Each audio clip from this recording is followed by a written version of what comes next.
In Millennials and Money, social media is one of the leading ways young Americans are seeking investing advice. Joining us now for more is Philip Shaw, financial advisor at Goldstone Financial Group.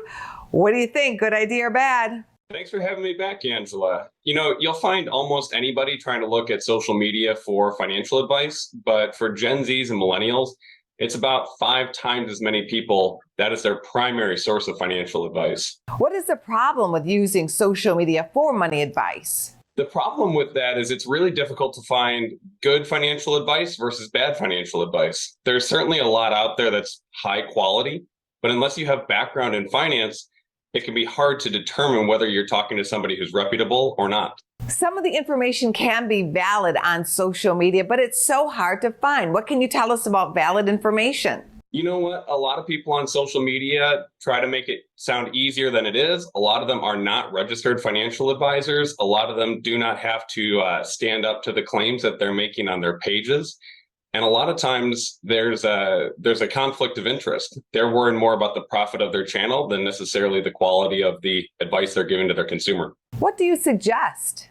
My suggestion is to stick with actual financial advisors.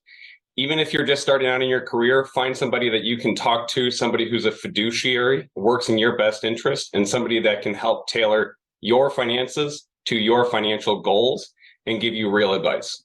What are some examples of millennials and Gen Z getting steered in the wrong direction? Yeah, there's some really good examples of people being steered in the wrong direction, especially as it comes to how to finance purchases. You'll see a lot of people on social media living these lavish lifestyles, and a lot of times they're advertising buy now and pay later and telling people that it's not going into debt.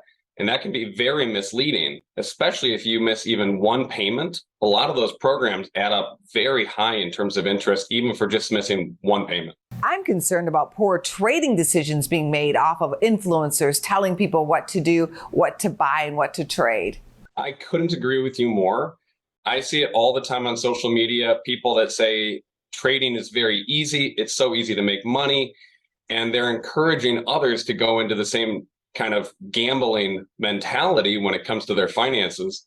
And I see more and more often people blowing up their own finances and getting themselves into really rough positions. Thank you, Philip, for helping us out with Millennials and Money. Thanks again for having me.